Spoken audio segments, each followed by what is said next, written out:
Halo Sobat Movie, Assalamualaikum warahmatullahi wabarakatuh. Sinema India, selain berhasil menghasilkan karya film yang berkualitas, sineas di sana juga telah sukses memberikan sederet TV series dari berbagai macam genre, tentunya dengan plot cerita yang kompleks, di mana salah satunya nih berjudul Mursyid. Nah guys, kisah Mursyid ini dibuka di sebuah kota bernama Bombay, tepatnya pada tahun 1993. Ada seorang mafia bernama Mursyid yang datang ke sebuah kedai untuk menemui seorang pria yang diduga telah menyabotase bisnisnya. Di mana kedatangannya ke sana adalah untuk mengkonfirmasi tindakan pria tersebut, kemudian memperingati dia agar jangan lagi berbisnis di wilayah kekuasaan Mursyid. Dan walaupun pria ini tahu jika Mursyid merupakan seorang mafia yang kejam dan juga disegani, namun karena di kedai itu adalah wilayah kekuasaannya, ditambah Mursyid juga tidak memiliki senjata, pria ini sama sekali tidak takut kepadanya. Bahkan, dia memperkenalkan Mursyid kepada anak buahnya yang bernama Jalal, lalu berkata bahwa Jalal telah sangat siap untuk menghabisi nyawa Mursyid. Oleh sebab itulah dengan tegas dia pun mengatakan bahwa dirinya akan terus berbisnis di wilayah manapun yang dia inginkan. Namun tanpa pria ini sadari, nyatanya sebelum datang ke sana Mursyid telah menyusun berbagai macam rencana, di mana salah satunya adalah membeli kesetiaan Jalal, sehingga dengan adanya pistol pemberian dari Jalal, tanpa segan Mursyid langsung membunuhnya begitu saja. Dan guys, inilah kisah dari Mursyid.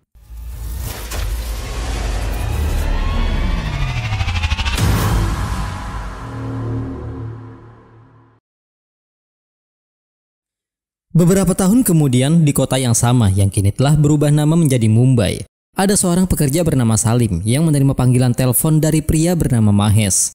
Di mana dalam panggilannya tersebut, Mahesh meminta kepada Salim untuk segera bersiap menjalankan tugasnya. Dan dia juga menegaskan agar Salim tidak melakukan kesalahan dalam pekerjaannya. Karena jika dia berhasil melakukan tugasnya dengan benar, maka dia akan menjalani kehidupan yang mewah. Setelah selesai melakukan panggilan itu, Mahesh menghampiri salah seorang anak buahnya yaitu Junaid, kemudian memberikan Junaid uang sebesar 4 crore, di mana uang tersebut adalah uang yang akan digunakan untuk melakukan transaksi ilegal kepada kelompok Taliban. Dan tugas Junaid adalah untuk mendampingi Salim dalam menjalankan transaksi tersebut. Oleh sebab itulah, setelah Junaid menerima uangnya, dia pun langsung menjemput Salim, kemudian pergi menuju ke tempat yang telah ditentukan. Di dalam perjalanan, Salim sempat menawarkan Junaid untuk menggunakan barang terlarang miliknya. Namun dengan tegasnya Junaid pun menolak tawaran tersebut. Dan melihat akan bagaimana sikap perilaku dari Salim, Junaid merasa sangat khawatir. Bahkan kekhawatirannya pun kian semakin bertambah dikala Salim mempersiapkan sebuah pistol ketika ingin menemui anggota Taliban yang memang sudah menanti kedatangan mereka berdua. Oleh sebab itulah agar Junaid tidak lagi merasa cemas, Salim meminta kepada Junaid agar dia sendirilah yang menemui kelompok Taliban untuk bertransaksi. Namun karena Mahesh telah memberikan Junaid instruksi untuk tetap berada di mobil selama Salim melakukan transaksinya, Salim akhirnya meminta kepada Junaid untuk membiarkan mesin pada mobilnya tetap menyala. Sehingga setelah mengatakan hal itu, dia pun langsung menghampiri salah seorang anggota Taliban untuk menunjukkan uang yang dia bawa. Dan setelah dikonfirmasi bahwa Salim telah membawa uangnya, salah satu anggota Taliban yang lainnya pun datang untuk memberikan barang yang Mahesh inginkan. Namun tanpa diduga-duga, Salim malah melesatkan timah panasnya ke arah mereka berdua, sehingga salah satu anggota Taliban yang lainnya pun turun dari dalam mobil untuk melakukan serangan terhadap Salim.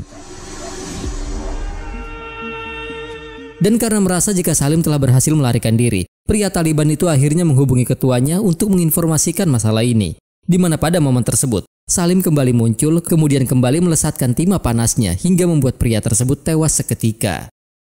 Melihat aksi nekat yang dilakukan oleh Salim, Junaid yang ketakutan memutuskan untuk pergi meninggalkannya. Namun tanpa Junaid sadari, ternyata apa yang dilakukan oleh Salim adalah rencana yang memang sudah disusun oleh Mahesh. Oleh sebab itulah setelah Mahesh mengetahui bahwa uang dan barangnya sudah berada di tangan Salim, dia meminta kepadanya untuk tetap berada di sana, karena dia akan segera datang untuk menjemputnya. Sementara karena tidak ingin dianggap berkhianat, Junaid memutuskan untuk menghubungi Mahesh, lalu menceritakan aksi nekat yang dilakukan oleh Salim. Di mana itu semua dia katakan dengan penuh rasa ketakutan. Sehingga setelah mendengar penjelasan Junaid, Mahesh langsung memintanya untuk segera kembali ke markas mereka. Oleh sebab itulah dia pun langsung berpesan kepada salah seorang anak buahnya agar tidak membiarkan Junaid pergi sebelum dirinya kembali datang setelah menjemput Salim. Dan tak lama setelah Mahesh beranjak dari sana, Junaid pun tiba sehingga pria tersebut meminta kepada Junaid untuk segera masuk ke dalam.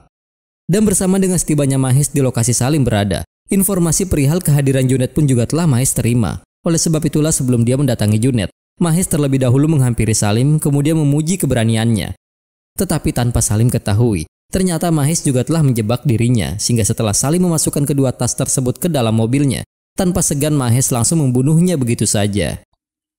Setelah memerintahkan supirnya untuk membuang jasad Salim ke dalam air, Mahes langsung menghubungi pria bernama Ayub untuk bertanya perihal tempat di mana mereka bisa menyimpan uang dan barangnya. Dan setelah berhasil mengamankan barang tersebut, Mahes segera bergegas menemui Junet, kemudian bersandiwara dengan bertanya akan keberadaan Salim kepadanya. Bahkan walaupun dia tahu jika Junet mengatakan semuanya tanpa adanya kebohongan, Mahes tetap menekan Junet untuk mengakui tindakannya, serta memberitahu perihal keberadaan Salim saat ini.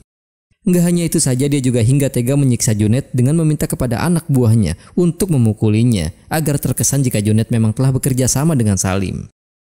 Hingga di keesokan harinya setelah Junet sudah tidak lagi berdaya, Mahes pun menghubungi bos besar mereka yang bernama Farid untuk menginformasikan kondisinya saat ini. Sehingga setelah mendapatkan instruksi untuk menunggu kedatangan Farid, Mahes langsung meminta kepada anak buahnya untuk berhenti memukuli Junet. Sementara karena merasa kecewa dengan apa yang telah terjadi, pemimpin Taliban yang bernama Nabi memutuskan untuk menghubungi Farid. Sehingga dengan adanya panggilan tersebut, Farid pun mencoba menjelaskan bahwa dirinya juga sama sekali tidak menduga jika kedua anak buahnya nekat melakukan hal seperti ini. Di mana dalam penjelasannya, dia pun mengatakan bahwa salah satu dari pelaku yang memiliki barang dan juga uangnya masih dalam proses pencarian. Oleh sebab itulah untuk menebus rasa bersalahnya, Farid bersedia akan mengirimkan sejumlah uang kepada Nabi. Tetapi dengan tegasnya tawaran tersebut pun langsung ditolak begitu saja. Sebab untuk saat ini, yang Nabi inginkan hanyalah Salim dan juga Junet. Oleh sebab itulah, setibanya Farid di pabrik miliknya yang merupakan tempat di mana Junet berada, dia pun langsung memeriksa kondisinya. Dan setelah melihat wajah Junet yang kala itu sudah tidak sadarkan diri, Farid pun merasa sangat terkejut.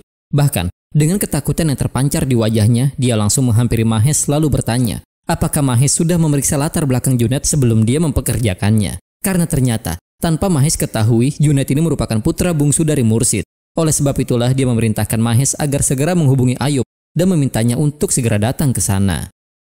Bersama dengan keberangkatan Ayub menuju ke pabrik milik Farid, salah seorang anak buah Farid yang merasa penasaran dengan Mursid langsung bertanya kepada pria tua bernama Khan tentang siapa sosok Mursid ini. Dan setelah mendengar pertanyaan tersebut, Khan pun langsung menjelaskan jika Mursid dikenal sebagai Raja Mumbai, sebab dahulunya dia merupakan sosok mafia yang telah memerintah Mumbai selama 20 tahun lamanya. Bahkan, bos mereka sendiri yaitu Farid, dahulunya diketahui bekerja di bawah Mursid. Namun karena putra sulungnya yang bernama Amjad telah tewas akibat kecelakaan lalu lintas, Mursid yang merasa jika itu adalah hukuman untuknya, dia pun memutuskan untuk meninggalkan dunia bawahnya dan menyerahkan semua kekuasaannya kepada Farid. Sehingga sejak saat itulah, Mursid bersumpah untuk tidak lagi mengangkat senjata dan memilih hidup sebagai seorang pertapa. Tak lama kemudian Ayub pun tiba di sana sehingga Farid langsung memerintahkan Ayub untuk segera memeriksa pria yang telah Mahes kirim untuk dikambing hitamkan. Sementara melihat bagaimana kecemasan yang Farid tunjukkan, Mahes pun mulai merasa ketakutan. Bahkan, ketakutannya semakin bertambah di saat Ayub mengkonfirmasi jika pemuda tersebut benar-benar putra bungsu dari Mursid. Oleh sebab itulah Mahes mencoba untuk menjelaskan bahwa dia benar-benar tidak mengetahui jika Junet adalah putra dari Mursid. Dan mengingat kalau kehidupan Mursid kini telah berubah, Farid pun merasa jika pilihan terbaik yang mereka miliki adalah memberikan Junet kepada Nabi, agar Taliban tidak menjadi musuh mereka. Namun perspektif tersebut pun langsung dibantah oleh Ayub, karena walaupun Mursid tidak lagi berada di dunia mafia, namun dia akan tetap bisa menimbulkan kekacauan yang sangat besar, mengingat bahwa Junet adalah pewaris satu-satunya yang Mursid miliki. Sehingga dengan adanya ucapan tersebut, Farid pun mulai merasa bingung. Kembali ke tahun 1993, ada nih seorang gadis yang menangis dan memohon kepada kekasihnya yang bernama Donna, agar Donna bersedia membiarkannya pergi dari sana. Namun permintaan tersebut pun langsung ditolak, di mana Donna mengatakan bahwa di malam itu mereka berdua akan segera menikah. Dan walaupun wanita ini memang menyukai Donna, tetapi dia belum siap jika mereka harus menikah. Oleh sebab itulah dia meminta kepada Donna untuk membiarkannya pulang kepada ayahnya. Bahkan, dia juga bersedia membantu Donna agar Donna bisa mendapatkan uang tebusan dari ayahnya. Namun meskipun Donna telah mengetahui bahwa wanita ini adalah putri dari Jamnadas, seorang pengusaha yang sangat kaya raya, tetapi Donna sama sekali tidak tertarik dengan harta yang dimilikinya, karena yang Donna inginkan hanyalah dapat menikah dengannya. Sementara untuk bisa membawa putrinya kembali pulang, sang ayah dengan kerabatnya yang bernama Vinod datang ke kediaman Mursid untuk meminta bantuannya. Bahkan, agar Mursid bersedia membantunya, dia hingga rela berhutang budi seumur hidup kepada Mursid, asalkan Mursid bisa membawa putrinya kembali pulang. Tetapi mengingat jika ayah dari Donna yang bernama Uday merupakan rekan bisnis dari Mursyid. Mursyid yang tidak ingin mencari masalah sempat menolak permintaannya. Namun setelah Jamnadas berkata, jika ini menyangkut masalah kehormatan putrinya, Mursyid akhirnya bersedia memberikan bantuan kepadanya. Di mana pada saat itu juga, Mursyid pun langsung mendatangi markas Uday kemudian memberikannya sejumlah uang pemberian dari Jamnadas dengan harapan agar Uday bersedia meminta kepada putranya untuk memulangkan putri Jamnadas kepada ayahnya. Namun karena putranya telah jatuh cinta kepada gadis tersebut, Uday pun menolak permintaan Mursyid. Bahkan, dia hingga mengolok-olok Mursyid kemudian mentertawakannya, sehingga setelah meminum segelas teh yang telah disuguhkan, Mursyid langsung menggunakan gelas tersebut untuk menyerang Uday. Bahkan, agar dapat melakukan preventif terhadap serangan dari anak buah Uday, dengan cepat Mursyid langsung memikat paradigma salah seorang di sana dengan mengatakan jika dia dapat mengambil alih bisnis Uday dengan dukungan yang Mursyid berikan. Dan karena tidak ingin terus-menerus menjadi pelayan bagi keluarga Uday, pria tersebut akhirnya bersedia membantu Mursyid dengan membunuh saudara Uday yang berada di sana, serta juga bersedia mencari keberadaan Dona agar dia dapat membawa putri Jamnadas kembali pulang ke rumahnya. Kembali ke timeline utama, seorang Perdana Menteri bernama Babu Rao terlihat datang menghadiri sebuah rapat untuk melihat presentasi dari hasil survei pemilu yang akan datang, di mana kehadirannya ke sana didampingi oleh putranya yang bernama Jayan. Nah guys, Jayan ini adalah satu-satunya kandidat yang diusung oleh Babu Rao untuk maju dalam kontestasi pemilihan Perdana Menteri yang berikutnya. Dan Babu Rao ternyata memang sengaja mencalonkan putranya karena jabatan sebagai Perdana Menteri telah turun-temurun diduduki oleh keluarganya. Yang pertama adalah ayahnya, yaitu Pital Rao. Kemudian Babu Rao sendiri yang menjabat selama 2 periode. Lalu kini dengan bantuan Partai Prajapati, Babu Rao pun mengusung putranya untuk berjuang mempertahankan kursi Perdana Menteri. Namun dari hasil survei yang dilakukan, moderator itu pun menjelaskan jika pemilu kali ini akan jauh berbeda dari pemilu yang sebelumnya, di mana ada salah satu partai bernama Nayayuk yang diketahui akan menjadi penghalang terberat untuk Jayan. Karena dari hasil survei yang dia jalankan, popularitas ketua dari partai tersebut yang bernama Namdev kian semakin meningkat pesat. Oleh sebab itulah moderator tersebut pun ingin memberikan solusi serta saran agar Jayan tidak mengalami kekalahan. Namun belum sempat menyelesaikan ucapannya, Jayan yang merasa diremehkan akhirnya menghentikan presentasi tersebut lalu mengusir moderator itu untuk pergi dari sana. Kemudian di hadapan anggota komit partainya dengan tegas Jayan pun mengatakan jika yang mereka butuhkan untuk meraih kemenangan bukanlah hasil survei yang dipresentasikan, melainkan kekuatan ataupun strategi. Dan karena dia memiliki kedua hal tersebut, maka Jayan yakin jika dialah yang akan menjadi menteri utama berikutnya. Beralih ke lokasi yang berbeda, sesuai dari hasil diskusinya bersama dengan Farid, Ayub kini terlihat datang menghampiri Mursyid untuk memberikan informasi perihal apa yang sedang dialami oleh putranya. Tetapi karena Ayub merasa kesulitan untuk menjelaskan semuanya, dia pun meminta kepada Mursyid untuk bersedia ikut dengannya pergi menuju ke pabrik milik Farid. Dan karena tidak ingin terjadi sesuatu kepada Junet, Mursyid akhirnya mengikuti permintaan Ayub. Hingga tak lama kemudian setibanya mereka di pabrik Farid, Mursyid pun merasa sangat terkejut melihat kondisi putranya yang kini telah dipenuhi dengan luka. Sehingga setelah Mursyid mengetahui jika Mahes adalah penyebab dari kondisinya itu, Ayub langsung meminta kepada Mursyid untuk ikut dengannya menemui Farid. Dan karena Mursyid menolak ajakan tersebut, Ayub langsung menjelaskan jika Junet telah berkhianat serta membunuh orang Taliban ketika sedang melakukan transaksi. Dan walaupun Junet berusaha membantah tuduhan tersebut, namun ketika Ayub menjelaskan jika nyawa Junet sedang dalam bahaya, Mursyid akhirnya bersedia menemui Farid terlebih dahulu. Dan ketika sudah berada di hadapan Farid, Farid pun akhirnya menjelaskan alasan kenapa Mahes memukuli putranya secara membabi buta.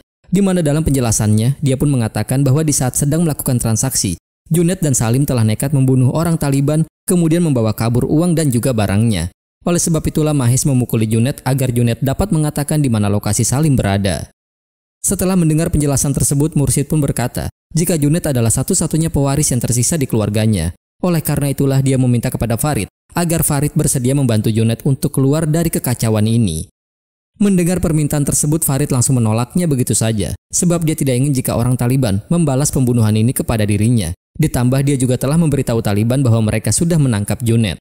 Bahkan walaupun Junet telah menjelaskan jika dia tidak melakukan pengkhianatan dalam bisnis tersebut, namun dengan tegas Farid mengatakan bahwa Junet hanya berusaha berbohong. Sehingga setelah berpikir sejenak, Mursyid langsung meminta kepada Farid agar Farid memberikan dia waktu selama 2 hari untuk bisa menemukan keberadaan Salim. Sehingga dengan begitu dia dapat membawa uang dan juga barang-barangnya kepada Farid. Dan jika selama 2 hari Mursyid tidak berhasil menemukan Salim, maka dia akan merelakan Junet dan Farid bebas melakukan apapun terhadap putranya itu. Oleh sebab itulah Mursyid meminta agar Farid dapat meyakinkan pihak Taliban untuk bersedia memberikan waktu selama 2 hari. Setelah mendengar permintaan itu, ditambah adanya saran yang diberikan oleh Ayub, Farid pun akhirnya bersedia membantu Mursid. Namun jika Mursid gagal menemukan Salim, maka dengan sangat terpaksa dia harus menyerahkan Junaid kepada pihak Taliban. Setelah Mursid beranjak dari hadapannya, Farid pun langsung mengutarakan kekecewaannya kepada Ayub, karena Ayub malah menyetujui permintaan Mursid. Mendengar keluhan tersebut, Ayub menjelaskan bahwa mereka tidak memiliki pilihan lain, sebab jika mereka menolak permintaan Mursid, maka akan ada banyak pihak yang mencurigai mereka. Dan karena Ayub telah mengetahui jika Mursid sudah tidak memiliki anak buah serta uang yang banyak, maka Ayub yakin bahwa usaha pencariannya akan sia-sia. Oleh sebab itulah, dia meminta kepada Farid untuk menunggu selama 2 hari saja dan masalah akan terselesaikan begitu saja. Sementara di tengah perjalanan pulang, Mursid mencoba menghubungi seorang anggota polisi bernama Kumar, di mana dalam panggilannya tersebut Mursid meminta kepada Kumar untuk bersedia menemui dirinya, karena ada hal penting yang ingin dia bicarakan. Di sini awalnya Kumar menolak permintaan Mursid, namun karena Mursid bersikeras meminta kepadanya, Kumar pun akhirnya bersedia menemui dirinya. Setelah menutup panggilannya, Mursid pun merasa jika dia akan kembali kehilangan putranya, sehingga dengan kegelisahan yang menyelimuti dirinya, Mursid akhirnya meminta kepada supirnya tersebut untuk membawanya pergi menuju ke sebuah masjid, agar dia dapat menenangkan pikirannya di sana. Hingga tak lama kemudian, sesuai dengan permintaan Mursid, Kumar pun kini terlihat datang ke sebuah kedai untuk memenuhi panggilannya, di mana dalam pertemuannya tersebut nampak ada kecanggungan di antara mereka berdua. Namun untuk mencairkan suasana, Mursid pun mulai mempertanyakan tentang keadaan istri Kumar yang bernama Sunita, yang saat ini sedang berada di rumah orang tuanya. Dan karena Kumar terlihat tidak ingin membahas masalah yang telah terjadi di antara mereka berdua, Mursid akhirnya mengatakan maksud tujuannya, yaitu tentang kondisi Junaid yang kini sedang dalam bahaya. Kemudian setelah dia menceritakan semuanya kepada Kumar, Mursid pun menjelaskan bahwa dia sangat ingin mengeluarkan Junaid dari kekacauan tersebut. Namun mengingat jika Farid merupakan mafia yang cukup besar, ditambah dia juga memiliki dukungan dari Ketua Menteri Baburau, Kumar merasa jika hal itu tidak akan mudah untuk dilakukan. Oleh sebab itulah, Mursid berencana ingin melawan Farid dengan ikut masuk ke dalam dunia politik, dan dia mencoba bergabung dengan Partai Nayayuk yang dipimpin oleh Namdev. Lalu setelah Kumar memberikan informasi jika Partai Nayayuk sedang kekurangan dana, Mursid akhirnya memberikan nomor ponsel Junaid kepada Kumar. Sehingga dengan menggunakan nomor tersebut, Mursid pun berharap jika Kumar bisa mendapatkan info lebih lanjut. Dan di saat Mursid ingin memeluk Kumar sebelum dia pergi meninggalkannya, dengan sangat tegas Kumar pun menolak keinginan ayah angkatnya itu. Beberapa saat kemudian Mursid pun terlihat datang ke sebuah toko emas untuk menemui Jamnadas, di mana kedatangannya tersebut pun langsung disambut dengan hangat oleh Jamnadas. Bahkan, di saat Mursid menjelaskan maksud kedatangannya adalah untuk meminta uang sebesar 5 crore. Tanpa berpikir sedikit pun Jamnadas malah memberikannya uang sebesar 6 crore. Di mana hal itu dia lakukan hanya untuk membalas budi kepada Mursid yang telah menyelamatkan putrinya. Sehingga dengan adanya uang tersebut, Mursid pun akhirnya mulai menyusun strategi untuk melakukan perlawanan terhadap Farid. Scene pun berpindah nih ke tahun 1993. Terlihatlah Kumar yang masih kecil yang datang menghampiri ibunya, yang kala itu tengah menangisi jasad ayahnya. Namun karena tidak sanggup menerima kematian orang yang dicintainya, sang ibu pun akhirnya memutuskan untuk mengakhiri hidupnya sendiri. Dan karena sudah tidak memiliki kedua orang tua lagi, Kumar pun akhirnya tinggal di panti asuhan, sehingga di sanalah Mursid memutuskan untuk mengadopsinya. Walaupun telah sah secara hukum menjadi orang tuanya, tetapi Mursid memutuskan untuk membesarkan Kumar sesuai dengan agamanya. Bahkan, dia juga telah berhasil mendidik Kumar hingga menjadi seorang anggota polisi agar seperti ayah kandungnya. Gak hanya itu saja, Mursid juga memberikannya sebuah rumah di hari pernikahannya. Sampai di suatu ketika, di saat Kumar sedang menghampiri Mursid yang kala itu ingin membicarakan sesuatu kepadanya, Kumar pun merasa sangat heran, karena secara tiba-tiba Mursid memeluknya begitu saja. Bahkan, Mursid juga berkata jika dia merasa kalau pelukan tersebut adalah pelukan terakhir mereka. Oleh sebab itulah Mursid meminta kepada Kumar agar dia bersedia berjanji untuk tidak memutuskan hubungan dengannya. Kemudian setelah Kumar mengikuti keinginan Mursid, Mursid akhirnya menjelaskan bahwa dialah orang yang telah membunuh ayah kandung Kumar. Dan Mursid memang sengaja mengungkapkan hal tersebut karena dia tidak ingin jika Kumar hingga mengetahuinya dari orang lain. Namun meski Mursid menjelaskan jika hal itu terjadi di luar kendalinya, Kumar yang merasa kecewa pun memilih untuk pergi dari hadapannya. Bahkan kekecewaan yang Kumar rasakan malah membuat dirinya menjadi seorang peminum. Gak hanya itu saja, dia juga melampiaskan amarahnya tersebut dengan bersikap cuek kepada istrinya. Sehingga sang istri yang merasa jengkel melihat sikap Kumar menjadi seorang pemabuk, memutuskan untuk pergi meninggalkannya dan pulang ke rumah orang tuanya, di mana itulah alasan kenapa dia enggan memberikan pelukan kepada Mursid.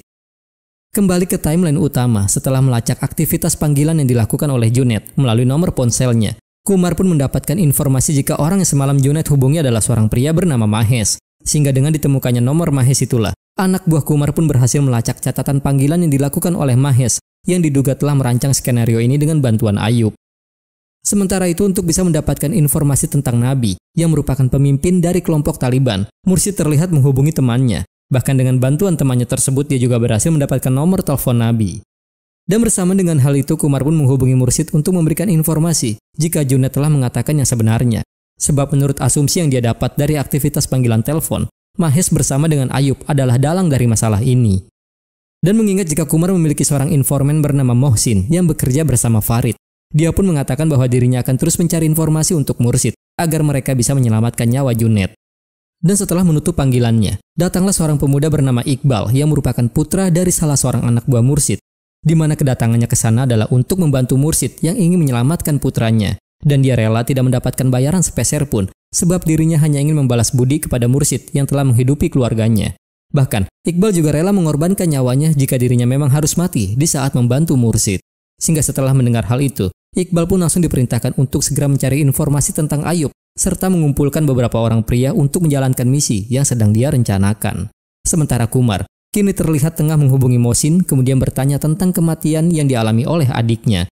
Tetapi karena Mohsin takut pembicaranya tersebut hingga terdengar oleh Farid, dia meminta kepada Kumar agar menemuinya di luar kantor polisi, tepatnya di sebuah masjid. Sesuai perintah yang diberikan oleh Mursyid, Iqbal pun kini sudah berada di tempat prostitusi untuk mencari informasi tentang Ayub. Di mana menurut penjelasan seorang pria yang merupakan mucikari di sana, dia menjelaskan kepada Iqbal jika malam tadi Ayub datang ke sana dengan membawa 2 buah tas, dan tas tersebut kini berada di dalam kamar seorang PSK bernama Chanda. Setelah mendengar hal itu, Iqbal langsung meminta kepada pria ini untuk mengawasi Ayub, dan dia berjanji akan membayarnya. Di waktu yang bersamaan, Mursyid pun kini sudah berada di partai Nayayuk untuk menemui ketuanya, yaitu Namdev. Di mana dalam pertemuannya tersebut, Namdev terlihat sangat senang dan memberikan sambutan yang hangat untuk kedatangan Mursyid.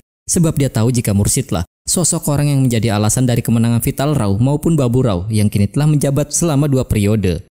Dan setelah mendengar alasan Mursyid yang ingin bergabung dengannya, Namdev pun mengatakan bahwa dia sama sekali tidak tertarik dengan uang yang Mursyid berikan. Sebab dia lebih tertarik dengan tubuh dan jiwa Mursyid. Oleh karena itulah dia ingin jika Mursyid ikut berpartisipasi dalam pemilu tahun ini dan menyalonkan dirinya sebagai ketua menteri dalam naungan partainya. Sehingga setelah mendengar tawaran tersebut, Mursyid pun langsung menerimanya. Setelah melakukan pertemuannya dengan Namdev, Mursyid kini terlihat melakukan panggilan telepon dengan Nabi. Dan di dalam panggilannya itu Mursyid menjelaskan jika Farid telah mengatakan kebohongan dengan menuduh anaknya sebagai pelaku pengkhianatan. Oleh sebab itulah dia berjanji kepada Nabi bahwa dirinya akan segera mengembalikan uang dan barang milik Nabi, serta juga pelaku yang sebenarnya. Namun untuk melakukan hal tersebut, dia meminta kepada Nabi agar Nabi bersedia memberikannya waktu selama 2 hari. Kemudian sesuai dengan pembicaranya di telepon, Kumar dan Mohsin pun kini terlihat sudah bertemu di tengah keramaian. Dan dalam pertemuannya tersebut, Mohsin pun menjelaskan alasan dirinya yang tidak bisa menemui Kumar di kantor polisi. Karena dari yang dia ketahui, sebagian besar staf di sana merupakan anak buah Farid.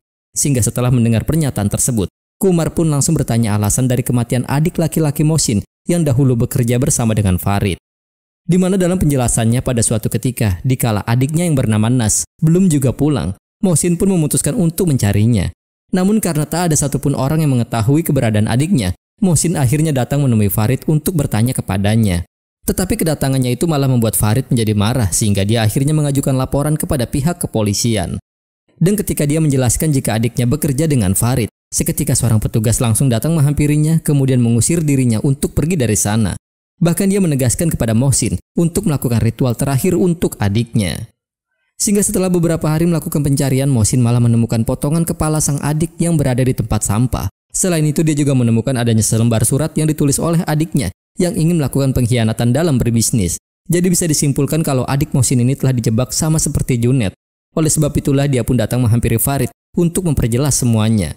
Tetapi di sini Farid malah mengancam Mohsin dan meminta dia untuk melupakan semua masalah ini. Sehingga dengan adanya penjelasan tersebut, dapat diasumsikan jika skenario pengkhianatan dalam bertransaksi ini adalah rencana dari Farid dan korban Farid yang berikutnya yaitu Salim dan juga Junaid. Oleh karena itulah untuk bisa menyelamatkan nyawa Junaid, Mohsin pun siap untuk memberikan bantuan kepada Mursyid. Dan bersama dengan informasi yang diberikan oleh Iqbal perihal uang dan barang yang disimpan di dalam kamar seorang PSK, Mursyid pun menerima panggilan telepon dari Kumar yang ingin menginformasikan jika Farid, Ayub, serta juga Mahes memang telah menjebak Junaid. Oleh sebab itulah dia menyarankan Mursyid agar segera mengeluarkan Junaid dari sana, dan Kumar juga akan mengirim Mohsin untuk membantu dirinya.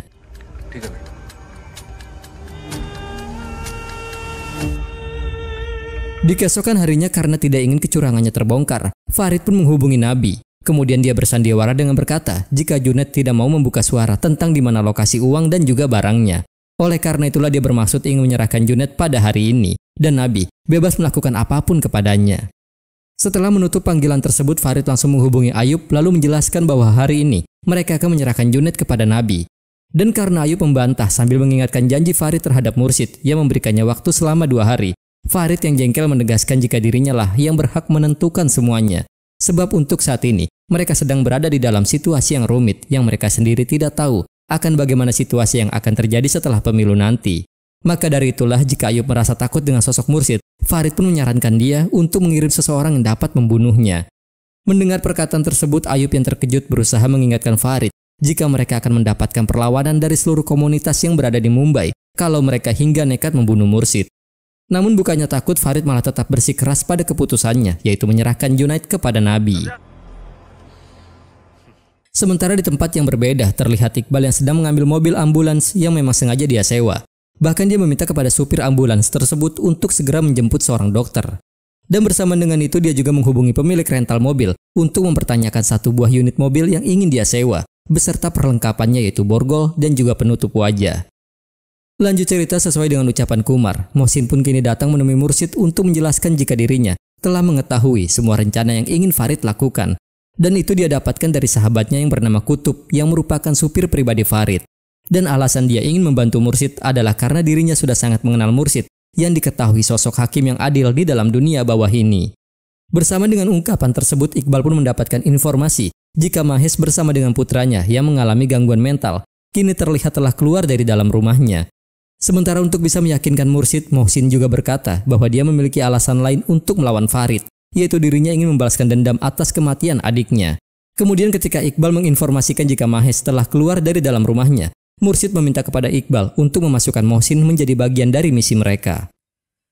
Dan bersamaan dengan diikutinya Mahes oleh anak buah Iqbal, Mursyid pun terlihat tengah menghubungi Nabi untuk menjelaskan bahwa dirinya sudah menemukan uang dan juga barangnya. Sedangkan Mahes sendiri kini nampak telah sampai ke tempat tujuan dan menurunkan putranya di suatu tempat. Sementara itu bersama dengan ditemukannya jasad Salim oleh pihak kepolisian, Mursyid yang sudah berada di sebuah gudang mendapatkan panggilan telepon dari Kumar yang ingin menginformasikan perihal penemuan jasad Salim. Dan di tempat yang berbeda, tepatnya di kantor Partai Prajapati, Farid terlihat datang ke sana untuk memenuhi panggilan Jayan yang ingin membahas strategi pemilu yang akan mereka jalankan. Di mana dalam pertemuannya tersebut, dia diperkenalkan oleh seorang konsultan pemilu bernama Ajay. Sehingga di sanalah Ajay mencoba menjelaskan kepada Farid jika untuk memenangkan pemilu tahun ini, maka mereka harus berhasil meraih banyak suara dari wilayah yang mayoritas penduduknya beragama Muslim.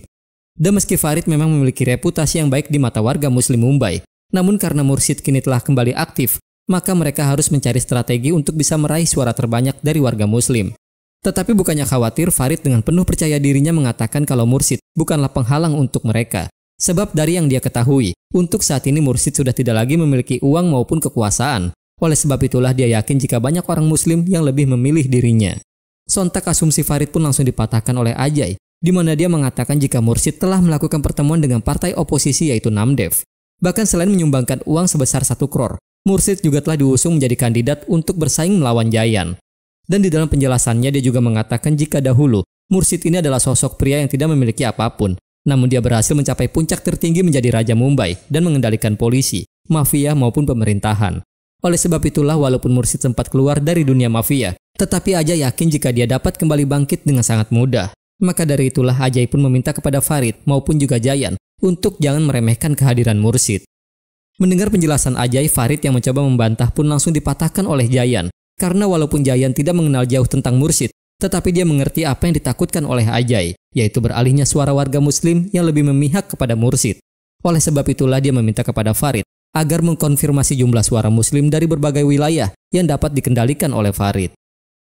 Dan bersama dengan terlihatnya putra Mahes yang kini sudah berada di tempat Mursyid, Farid pun nampak sedang dalam perjalanan pulang. Di mana pada saat itu dia pun dihubungi oleh Mursyid yang ingin menjelaskan bahwa dirinya sudah berhasil mendapatkan uang, barang, serta juga Salim, dan dia akan segera mengirimkannya kepada Farid. Mendengar kabar itu, Farid yang terkejut langsung menghubungi Ayub, kemudian meminta kepadanya untuk segera memeriksa uang dan barangnya yang Ayub simpan di dalam kamar seorang PSK. Dan setelah diperiksa jika barang dan uangnya masih berada di sana, Farid pun merasa bingung dengan pernyataan yang Mursyid katakan. Oleh sebab itulah dia memerintahkan Ayub untuk tetap di sana menjaga uang tersebut. Nggak hanya itu saja, Farid juga meminta kepada Mahes untuk tetap mengawasi Junet yang saat ini masih berada di pabrik milik Farid. Sementara itu, sesuai dengan permintaan Iqbal, sang pemilik rental pun kini terlihat memarkirkan mobil pesanan Iqbal di tepi jalan dengan meninggalkan sebuah ponsel yang masih berada dalam panggilan video. Sehingga di saat Mahes sudah dekat dengan mobil tersebut, Iqbal yang mendapatkan informasi itu langsung menghubungi Mahes dan menggunakan suara putranya agar Mahes mau menuruti perkataannya, di mana dia meminta kepada Mahes untuk segera keluar dari dalam mobilnya, kemudian masuk ke dalam mobil yang terparkir di seberang jalan. Bahkan, dia meminta kepada Mahes untuk menggunakan borgol serta penutup wajah yang sudah dia sediakan di dalam mobil tersebut. Dan karena tidak ingin terjadi sesuatu kepada putranya, Mahes pun menuruti perkataan Iqbal. Kemudian setelah mengetahui jika Mursyid tidak berada di kediamannya, Farid mendapatkan panggilan dari Nabi yang mengatakan bahwa dirinya ingin memberikan waktu kepada Mursyid sesuai dengan permintaannya. Dan meski Farid merasa keberatan akan hal itu, tetapi Nabi tetap pada keputusannya. Bahkan dengan tegas dia juga berkata akan membalas kematian anak buahnya. Beralih ke sisi yang berbeda, setelah melihat putranya sedang disandra, Mahes yang marah langsung melontarkan ancaman kepada Iqbal. Di mana pada momen tersebut, Mursyid pun muncul lalu bertanya kepada Mahes akan siapa orang yang telah membunuh Salim. Awalnya Mahes menolak untuk menjawab pertanyaan tersebut dan malah memperingati Mursyid jika Farid akan menghabisi mereka semua, termasuk juga Junet. Sehingga melihat keangkuhan yang ditunjukkan oleh Mahes, Mursyid memerintahkan Iqbal untuk mengarahkan pistolnya kepada putra Mahes. Dan dengan ancaman tersebut, Mahes akhirnya mengakui jika dialah orang yang telah membunuh Salim. Bahkan, dia juga memberitahu Mursyid perihal keberadaan uang serta barang milik Nabi. Namun dikala Mursyid meminta Mahes untuk melepaskan Junet, Mahes dengan tegas menolak permintaannya, di mana dia mengatakan jika orang yang berhak memberikannya perintah hanyalah Farid. Oleh karena itulah dia pun mengingatkan Mursyid bahwa Junet akan segera mati seperti yang dialami oleh adik laki-laki Mohsin. Sehingga dengan adanya ucapan tersebut, Mursyid langsung memperkenalkan dirinya serta memperingati Mahes untuk jangan menilai dia berdasarkan usianya. Dan setelah mengatakan hal itu, dia pun memberikan perintah kepada Iqbal untuk menembak kaki putranya. Sehingga dengan adanya perlakuan tersebut, Mahes langsung memohon kepada Mursyid untuk tidak melukai anaknya. Oleh karena itulah dia pun akhirnya bersedia membantu Mursyid mengeluarkan Junet dari pabrik Farid. Sehingga dengan menggunakan ambulans yang telah Iqbal sewa, putra Mahes pun kini dibawa menuju ke rumah sakit. Namun sebelum itu, mereka datang ke pabrik Farid terlebih dahulu untuk mengeluarkan Junet dari sana. Di mana setelah Mahes berhasil mengeluarkan Junet, anak buah Farid yang ditugaskan untuk menjaganya langsung menginformasikan hal tersebut kepada Farid. Namun karena panggilannya tidak diangkat oleh Mahes, Farid akhirnya menghubungi Ayub, kemudian meminta dia untuk menghubungi Mahes. Sementara Mursyid kini terlihat tengah menelpon Nabi dan meminta dia untuk mengirim anak buahnya ke tempat yang dia tentukan. Karena di tempat tersebutlah Nabi akan kembali mendapatkan barang-barang miliknya. Nggak hanya itu saja, Nabi juga akan dapat membunuh dalang dari semua kekacauan ini. Kemudian di tengah perjalanan menuju ke rumah sakit, Mahes meminta kepada Mursyid agar dapat mengizinkan dia mengangkat panggilan telepon dari istrinya.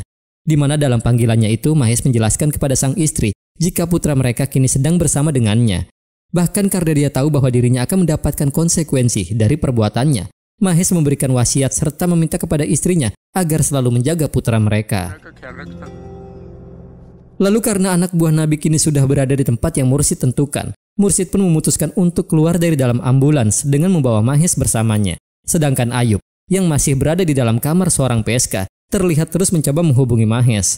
Namun karena ponsel milik Mahes sudah berada di tangan Mursyid, panggilan Ayub itu pun diterima olehnya. Sehingga bersama dengan hal tersebut, Ayub pun merasa sangat terkejut. Sebab ternyata Mursyid, Mahes beserta kelompok Taliban kini sudah berada di hadapannya. Sehingga dengan begitulah, Ayub pun sudah tidak lagi bisa berbuat apa-apa setelah Mursyid memintanya untuk segera mengeluarkan barang-barang milik Nabi. Dan setelah memeriksa barang-barang itu, dengan petunjuk yang diberikan oleh Mursyid, kelompok Taliban langsung membunuh Mahes yang merupakan dalang dari kekacauan ini. Tak lama kemudian ketika Farid kembali menghubungi ponsel Mahes, Mursyid akhirnya memutuskan untuk menerima panggilan tersebut, kemudian menjelaskan jika Taliban telah menghabisi nyawa Mahes. Dan setelah mengetahui jika itu adalah panggilan dari Farid, Ayub pun berteriak mencoba menjelaskan apa yang telah terjadi. Sehingga setelah mendengar hal tersebut, Farid malah melontarkan ancaman kepada Mursyid, di mana dia mengatakan jika semua permasalahan akan bisa dikatakan selesai jika Junet mati di tangannya. Dan mendengar tantangan itu, Mursyid meminta kepada Farid agar tidak menutup teleponnya. Sehingga setelah meminta Mohsin untuk memberikan pistol kepadanya, Mursyid langsung melesatkan timah panas dari pistol tersebut ke tubuh Ayub, kemudian menegaskan kepada Farid jika dia telah menerima permusuhan yang Farid tentukan. Di mana kelanjutan dari kisah Mursyid ini dibuka dengan diperlihatkannya seorang petugas Biro Intelijen Negara bernama Ajay yang tengah melakukan interogasi kepada seorang pria yang diduga telah melakukan transaksi properti secara ilegal. Namun di saat pria ini mencoba mengelak tuduhan Ajay, Ajay pun seketika mendapatkan panggilan telepon dari Farid yang ingin menginformasikan jika dia sudah berada di luar kantor Ajay. Dan sesaat sebelum Ajay menemui Farid, dia meminta kepada anggotanya untuk melakukan interogasi yang tidak sesuai dengan aturan, agar pria tersebut mau berkata jujur. Sehingga dengan adanya perintah itu, kedua anak buah Ajay pun masuk untuk melakukan sistem kekerasan. Sedangkan setelah Farid bertemu dengan Ajay, Farid pun meminta kepada supirnya yang bernama Kutub untuk keluar dari dalam mobilnya. Di mana setelah Kutub keluar, Farid langsung menjelaskan perihal apa yang dilakukan Mursyid kepada Ayub serta juga Mahes. Dan di tengah perbincangan yang mereka lakukan, Kutub terlihat memberikan informasi kepada Mohsin, sementara Farid yang tidak terima dengan perlakuan Mursyid meminta kepada Ajay untuk melacak semua orang yang telah membantu Mursyid dan mengirimkan nama orang-orang tersebut kepada dirinya. Kemudian setelah melakukan pertemuannya dengan Farid, Ajay kembali menghampiri anak buahnya yang telah selesai menyiksa tahanannya. Lalu dia pun kembali memerintahkan mereka berdua untuk memberikannya laporan dari aktivitas ponsel milik Mursyid, karena dia ingin mengetahui siapa saja orang yang telah Mursyid hubungi. Bersama dengan hal tersebut, Mohsin pun datang menghampiri Mursyid kemudian memberikan informasi perihal pertemuan yang dilakukan oleh Farid dengan Ajay. Sementara ketika tiba di pabrik miliknya, Farid yang merasa kecewa langsung menghubungi Nabi dan meminta kepadanya agar memerintahkan anak buah Nabi untuk segera meninggalkan kota Mumbai. Bahkan dia mengancam jika Nabi tidak akan pernah lagi bisa melakukan bisnis apapun di India. Di lain sisi, dikala pihak kepolisian melakukan penyelidikan atas kematian yang dialami oleh Mahes dan juga Ayub, mereka pun terlihat mencoba melakukan wawancara kepada para warga yang berada tidak jauh dari tempat kejadian perkara. Namun keanehan pun mulai dirasakan oleh pihak kepolisian sebab tak ada satupun warga di sana yang mengetahui insiden penembakan tersebut, sehingga hal itu membuat tim investigasi berasumsi bahwa kejadian itu adalah perang antar geng. Dan karena insiden ini telah menjadi sorotan di media pertelevisian, Jayan yang merasa kalau Farid telah terlibat langsung menghubunginya untuk memperingati dia agar tidak bertindak gegabah.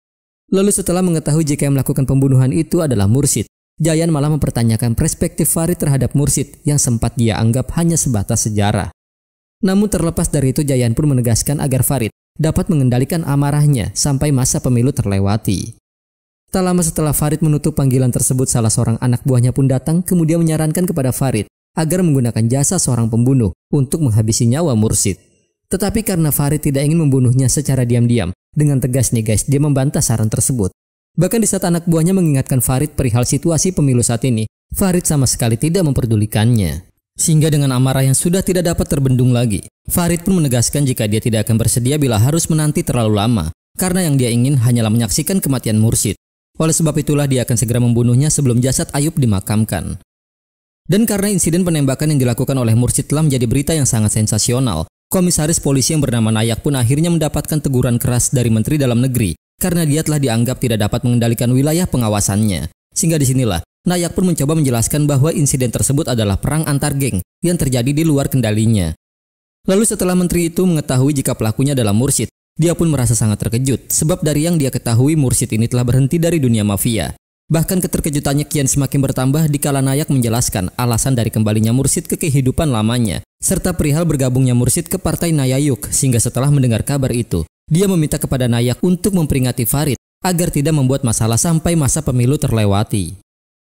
Dan dengan adanya perintah tersebut, Nayak langsung menghubungi Farid kemudian memberikan teguran kepadanya. Tetapi karena Farid tidak terima jika dirinya harus disalahkan karena dia merasa bahwa dialah yang telah dirugikan, Nayak akhirnya meminta kepada Farid untuk bertemu dengannya nanti malam.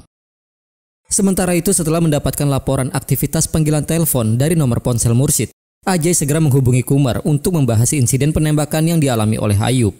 Di mana dalam pembahasannya itu Ajay mengatakan bahwa Mursyid yang merupakan ayah angkat dari Kumar telah menjadi terduga dalam aksi tersebut. Oleh sebab itulah dengan tegas dia mengatakan jika Kumar dan Mursyid saat ini sedang berada dalam pengawasannya.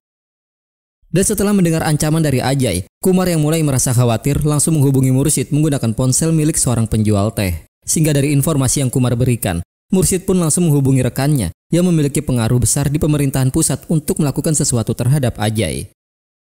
Di lain sisi, karena merasa bingung dengan keputusan Namdev yang mengusung seorang mafia seperti Mursyid untuk bergabung dengan partainya, salah seorang anggotanya pun mulai mempertanyakannya. Sehingga dengan adanya keraguan tersebut, Namdev langsung menjelaskan bahwa untuk mendapatkan perubahan maka mereka harus mendapatkan kekuasaan dan keluar dari bagian oposisi. Oleh sebab itulah dia sangat membutuhkan suara umat muslim untuk bisa meraih kemenangannya. Dan Mursyidlah orang yang tepat untuk bergabung dengannya sebab dia sangat dipandang oleh umat muslim yang berada di Mumbai. Sementara setelah mengirim foto Kumar, Ajay mengatakan kepada Farid jika Kumar telah menggunakan fasilitas Departemen Kepolisian untuk memberikan informasi kepada Mursyid. Oleh karena itulah Mursyid bisa mengetahui rencana yang dibuat oleh Ayub bersama dengan Mahes. Selain mengatakan hal tersebut, Ajay juga mengirimkan nama-nama orang yang telah membantu Mursyid. Sehingga dengan informasi yang telah diberikan, Ajay pun langsung meminta sejumlah uang kepada Farid. Dan sesuai dengan permintaan Nayak, Farid pun datang menemuinya di sebuah kedai pada malam hari. Di mana dalam pertemuannya tersebut Nayak meminta kepada Farid untuk bersabar sampai masa pemilu terlewati. Sebab jika Namdev hingga menang dalam pemilu ini, Nayak akan dipindah tugaskan sedangkan Farid terpaksa harus melarikan diri ke Dubai. Tetapi jika kemenangan dapat diraih oleh Jayan, Farid akan bisa mendapatkan apa yang dia inginkan. Maka dari itulah, dia meminta kepada Farid agar tetap fokus membantu Jayan. Tak lama kemudian Farid pun akhirnya mendapatkan foto serta nama-nama orang yang telah memberikan bantuan kepada Mursyid. Sehingga dengan adanya informasi itu dia langsung mengerahkan seluruh anak buahnya untuk membunuh mereka semua termasuk juga Mursyid. Sementara dari uang yang telah diberikan oleh Farid, Ajay kini memanggil seorang wanita penghibur untuk menemani dirinya menikmati barang terlarang di dalam sebuah kamar hotel. Bersama dengan hal itu, seluruh anak buah Farid yang diperintahkan untuk mengeksekusi pihak Mursyid terpaksa harus menghentikan laju kendaraannya sebab mereka telah melewati jalur yang sedang melakukan pemeriksaan. Di mana dalam suasana menegangkan tersebut, Farid pun mendapatkan panggilan telepon dari Jayan yang kembali menegurnya karena telah berupaya ingin membunuh Mursyid. Bahkan dia mengingatkan Farid bahwa untuk saat ini, Mursyid telah menjadi tokoh politik yang tidak dapat dia sentuh. Oleh sebab itulah dia meminta kepada Farid agar segera menarik mundur seluruh anak buahnya. Sehingga dengan adanya peringatan itu, Farid pun mengikuti permintaan Jayan. Kemudian dirinya mulai berpikir akan dari mana aktivitasnya tersebut dapat diketahui oleh Jayan. Di keesokan paginya, terlihat beberapa petugas dari Biro Pengawas Narkotika yang datang ke sebuah hotel untuk melakukan penggeledahan. Di mana target yang ingin mereka selidiki ternyata adalah Ajay, yang kala itu sudah tertidur pula seorang diri. Sehingga setelah mengetahui jika dirinya sedang diselidiki, Ajay berusaha untuk melakukan perlawanan. Namun karena mereka membawa surat perintah resmi terkait aksi penyelidikannya, Ajay pun hanya dapat terdiam. Bahkan di saat mereka mendapatkan adanya barang bukti berupa narkoba, Ajay akhirnya tidak lagi dapat mengelak dan hanya bisa menuruti perkataan para petugas itu yang meminta dia untuk memberikan sampel urinnya. Beberapa saat kemudian ketika sampel urin miliknya telah dia berikan, Ajay pun mencoba menghubungi Menteri Dalam Negeri agar dirinya bisa mendapatkan bantuan. Namun karena Biro Narkotika berada di bawah pemerintah pusat, Menteri Dalam Negeri tersebut tidak dapat memberikan bantuan kepada Ajay. Bahkan dengan sangat tegas dia meminta kepadanya agar jangan menyeret dirinya ke dalam kekacauan yang telah dia perbuat. Setelah menutup panggilan tersebut, Ajay pun mencoba menjelaskan bahwa dia telah dijebak oleh seorang wanita penghibur. Tetapi seketika penjelasannya langsung terhenti di saat petugas itu menunjukkan foto wanita yang dia maksud. Sehingga dengan begitulah petugas ini pun langsung menghubungi seseorang, kemudian memberikan ponselnya kepada Ajay agar Ajay dapat berbicara langsung dengan orang yang berada di dalam panggilannya itu. Di mana setelah mendengar jika orang tersebut adalah Mursyid, Ajay yang terkejut langsung meminta maaf kepadanya. Sementara Mursyid sendiri memutuskan untuk tidak mengatakan apapun dan hanya memberikan perintah kepada petugas narkotika itu agar melepaskan Ajay. Singkat cerita, Mursyid pun terlihat sudah berada di acara konferensi pers yang diselenggarakan oleh Partai Nayayuk, di mana agenda yang dihadiri oleh beberapa wartawan tersebut nyatanya memang sengaja digelar untuk menginformasikan perihal bergabungnya Mursyid ke dalam Partai Nayayuk. Dan dari sebagian jurnalis yang hadir di sana, ternyata ada salah seorang wartawan yang merupakan anak buah Farid yang memang sengaja diperintahkan menyamar untuk membunuh Mursyid. Oleh sebab itulah, Farid meminta kepada anak buahnya itu agar tetap membiarkan telepon mereka tersambung karena dia ingin mendengar suara teriakan dari Mursyid yang akan dihampiri oleh kematiannya. Dan bersama dengan bersiapnya pria itu, Kutub langsung menghubungi Mohsin, kemudian menodongkan pistol ke arah Farid sambil memberikan informasi perihal rencana pembunuhan itu kepada Mohsin.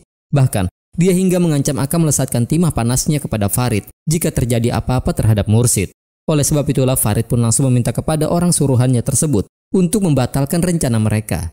Namun karena selama ini Faridlah yang telah menafkahi kehidupan Kutub, Kutub memilih untuk membiarkannya hidup, kemudian beranjak pergi dari hadapan Farid. Tak terima dengan pengkhianatan tersebut, Farid yang merasa marah pun langsung memerintahkan anak buahnya agar segera menangkap Kutub. Bahkan, dia juga tidak segan memerintahkan mereka semua untuk membakar rumahnya sekaligus membunuh adik perempuannya yang telah berhasil mereka temui. Tetapi karena perempuan tersebut diketahui memiliki seorang putra, mereka akhirnya memutuskan untuk membiarkannya hidup tanpa sepengetahuan Farid. Dan mengingat bahwa Mursid merupakan sosok yang sangat dihormati di Mumbai, salah seorang anak buah Farid pun menyarankannya untuk mencari pembunuh bayaran yang berasal dari luar kota. Sehingga atas saran itulah Farid langsung menghubungi rekannya yang bernama Kesari. Dan setelah Farid menjelaskan semua masalah yang kini sedang dihadapinya, Kesari segera menghubungi anak buahnya yang bernama Banti untuk menjalankan misi ini. Kita beralih ke lokasi yang berbeda nih guys. Agar bisa memperkuat partainya di pemilu nanti, Namdev pun sempat meminta bantuan Murti untuk menemui beberapa anggota dari Partai Prajapati dengan harapan bisa mengajak mereka bergabung ke dalam partainya. Tetapi karena Mursid beranggapan jika hal itu tidaklah dibutuhkan, dia menolak untuk melakukannya, mengingat bahwa nama Namdev juga sudah sangat populer di mata masyarakat. Dan ketika Namdev mengatakan bahwa dia takut jika harus menerima kekalahan, Mursid pun menceritakan sebuah kisah tentang salah satu anak buahnya yang terjun ke laut hanya karena takut digigit oleh seekor anjing sehingga membuatnya tewas begitu saja. Di mana pada inti cerita tersebut Mursid ingin menegaskan bahwa ketakutanlah yang akan membunuh Namdev sebelum kematian itu sendiri. Lanjut cerita, meskipun selama ini Jayan terlihat percaya diri bisa menang di pemilu nanti, tetapi sang ayah sadar jika Jayan sebenarnya sedang berbohong hanya untuk menutupi kekhawatirannya saja. Karena Babu Rao sendiri yakin bahwa mereka nantinya pasti akan kalah melawan Namdev. Maka dari itulah dia pun menyarankan Jayan untuk segera menemui Mursid, agar Mursid bersedia bergabung kembali ke partai mereka. Mengingat jika di masa lalu, Mursid ini memang sering membantu keluarga mereka, khususnya di bidang politik. Dan sebelum pergi meninggalkan anaknya, Babu Rao pun mengatakan jika nantinya, dia akan mengajak Jayan pergi ke kuil yang berada di Bukit Kaligiri untuk meminta berkah kepada dewa leluhur mereka, karena dia percaya bahwa keinginan Jayan pasti akan terkabul jika dia berdoa di sana. Dan ritual itu memang selalu Babu Rao lakukan saat menjelang pemilu, di mana menurut penjelasannya hanya sedikit oranglah yang mengetahui akan kegiatannya tersebut.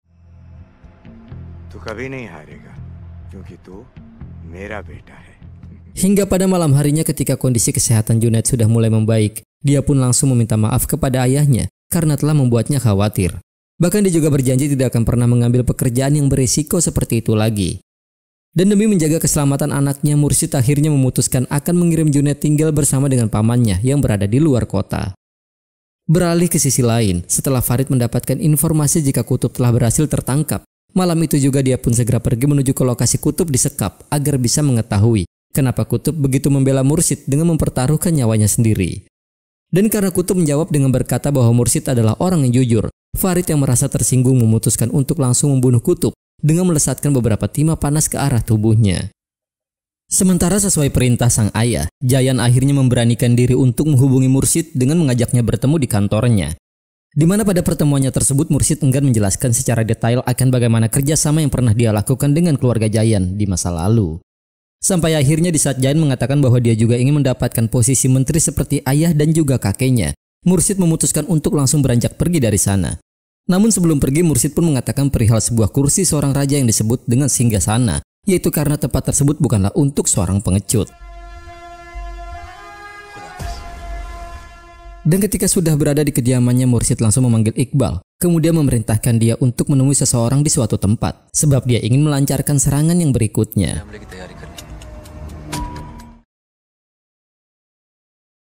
Sedangkan setibanya Banti di kota Mumbai, dia pun meminta kepada Farid untuk memberikan identitas lengkap Mursid agar mereka bisa memeriksa latar belakangnya terlebih dahulu demi mencari kelemahannya. Di mana menurut penjelasannya mereka akan segera menyelesaikan misi ini hanya dalam waktu 2 hari saja. Bahkan dengan penuh percaya dirinya, dia hingga mengatakan bahwa mereka sama sekali belum pernah gagal dalam membunuh target-targetnya. Hingga pada malam harinya Iqbal pun terlihat sudah berada di rumah seorang pria bernama Farika sesuai perintah dari Mursid. Di mana Farika ini dahulunya merupakan salah satu orang kepercayaan Mursid yang sangat setia. Namun sayangnya kini dia harus menderita kanker yang sudah tidak dapat disembuhkan lagi, sehingga dia merasa sangat khawatir dengan kelangsungan hidup anak dan juga cucunya jika dia meninggal dunia nanti. Setelah mendengar penjelasan tersebut, Mursid pun meminta kepada Farika untuk tidak perlu khawatir karena dia berjanji bahwa dialah yang nantinya akan menafkahi anak dan cucunya. Bahkan dia hingga memerintahkan Iqbal untuk memberikan uang sebesar 25 lakh sebelum Farika menjalankan tugasnya. Dan di saat Iqbal memperlihatkan foto Farid, Farika merasa sangat terkejut sebab dia sama sekali tidak menyangka jika Faridlah orang yang akan menjadi target pembunuhannya. Mengingat bahwa mereka berdua dahulunya merupakan anak buah Mursid. Lanjut cerita, karena Jayan sudah mengetahui jika Farid telah menyewa seorang pembunuh bayaran, dia pun menyarankan kepada Farid untuk menunda rencananya terlebih dahulu. Karena jika dia menang di pemilu nanti, dia berjanji akan menyerahkan Mursyid kepada Farid di hari dia dilantik sebagai menteri. Bahkan jika dia harus gagal, maka Farid bebas melakukan apapun yang dia inginkan. Oleh sebab itulah, dia memohon kepada Farid agar tidak membuat kekacauan, karena jika Farid hingga nekat membunuh Mursyid saat ini, maka Jayan sudah dipastikan akan kalah sebelum pemilu dimulai. Dan setelah Farid sepakat akan hal itu, dia pun langsung menghubungi Kesari agar segera menarik kembali anak buahnya. Hingga keesokan harinya, sesuai perkataan sang ayah, Jayan pun terlihat sedang dalam perjalanan menuju ke kuil Kalagiri bersama dengan Babu Rao untuk berdoa di sana demi mendapatkan kemenangan. Tetapi di lokasi yang berbeda, nampak pula ada sekelompok laskar yang sedang bersiap ingin membuat sebuah video pernyataan. Di mana dalam video tersebut pria ini mengancam akan menghancurkan pemerintahan India saat ini yang dipimpin oleh Babu Rao. Dan bersama dengan ancaman yang dikatakannya, Jayan pun akhirnya tiba di kaki bukit Kalagiri sehingga sang ayah memutuskan untuk keluar terlebih dahulu. Dan di momen itulah aksi penembakan pun terjadi kepada Babu Rao yang dilakukan oleh salah seorang anggota laskar yang memang sudah menanti kedatangan mereka. Dengan terbunuhnya Babu Rao menjelang pemilu, seluruh masyarakat India menjadi sangat geram karena kini mereka telah kehilangan sosok seorang pemimpin. Dan ada pula yang penasaran ingin melihat reaksi Namdev selaku lawan politiknya. Di mana pada malam itu, Namdev terlihat sedang memerintahkan penasehatnya untuk menghubungi Mursyid berulang kali. Tetapi sayangnya Mursyid enggan mengangkat panggilan tersebut dan membiarkannya begitu saja. Sampai akhirnya Namdev sendirilah yang datang menemui Mursyid di keesokan harinya. Di mana menurut penjelasan Mursyid, mereka sudah tidak akan menang di pemilu nanti karena masyarakat sudah pasti akan memilih Jayan. Maka dari itulah, dia sudah tidak ingin lagi berdebat dengan Namdev sebab dia berasumsi bahwa Farid akan segera membunuhnya setelah kemenangan diraih oleh Jayan.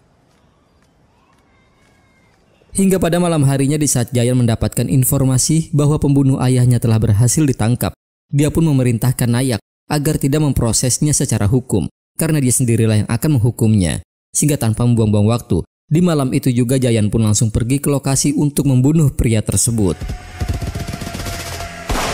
Dan mengingat bahwa pemilu akan diselenggarakan di beberapa hari lagi, Jayan pun sengaja melakukan pertemuan dengan para relawannya, di mana dalam pidato terakhirnya tersebut dia secara jelas menceritakan tentang arti warna yang ada di bendera partainya, yang mana menurut penjelasannya warna kuning kunyit berarti melambangkan budaya dan tradisi mereka, sementara warna merah sendiri merupakan lambang pengorbanan dan juga darah.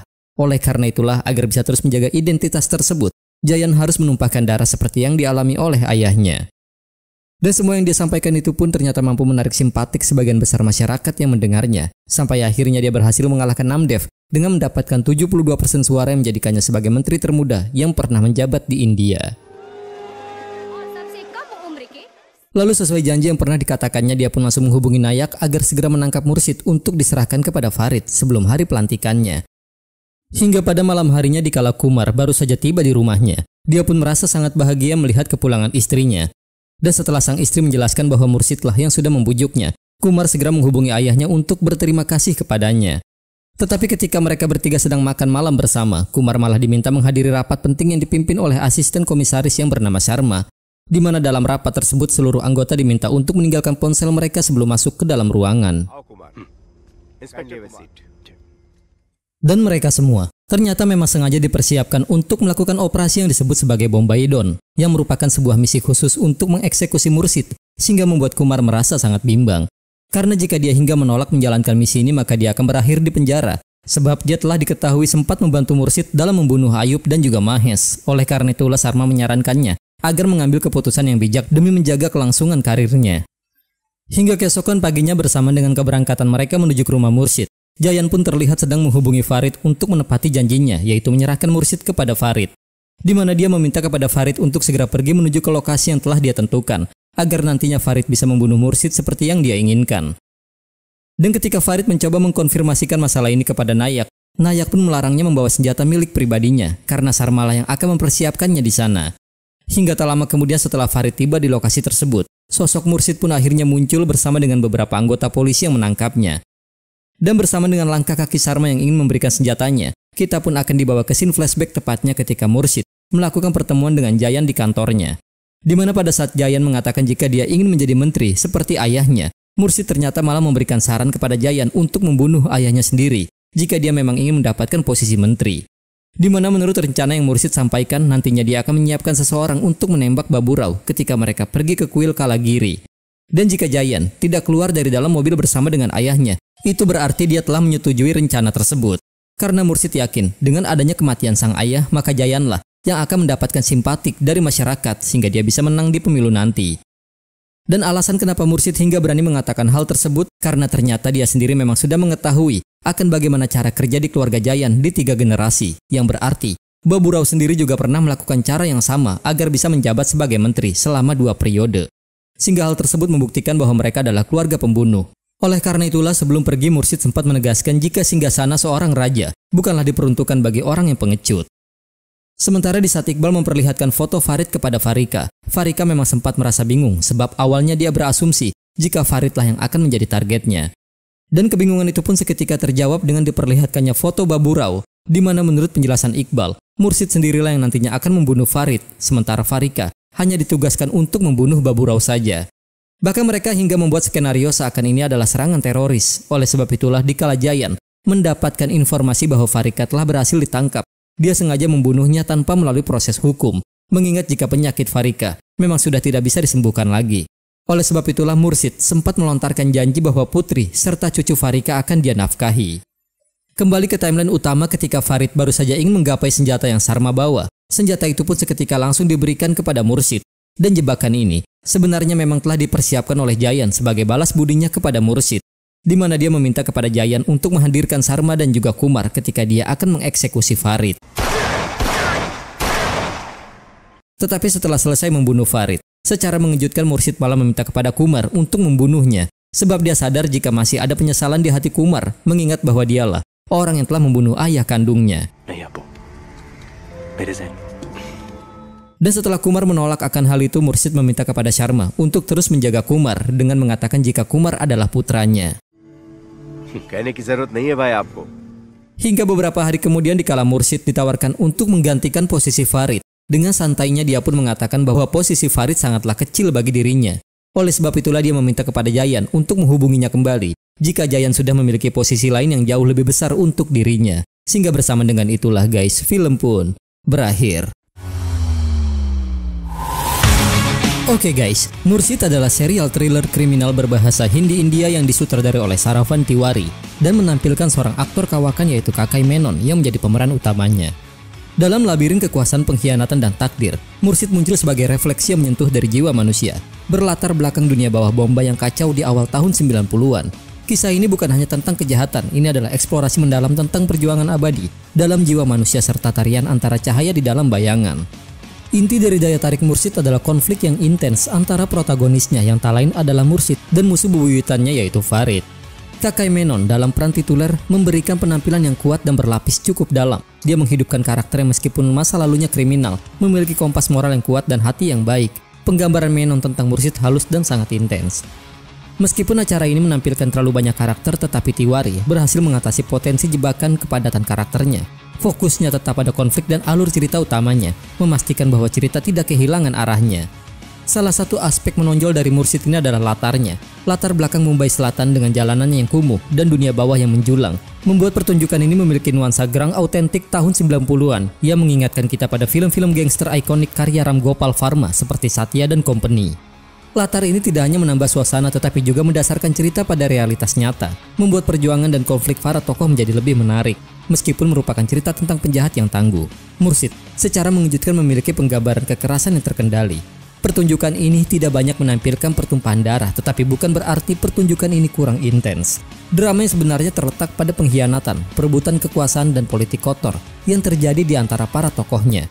Tulisan Tiwari sangat tajam, dengan setiap episodenya dipenuhi dengan momen-momen mendebarkan yang mengungkap sisi baru kehidupan dari Mursid yang sangat kompleks. Durasi episode yang pendek menjadi nilai tambah bagi pertunjukan ini, menjadikannya pengalaman yang layak untuk ditonton dan tidak pernah terasa berlebihan.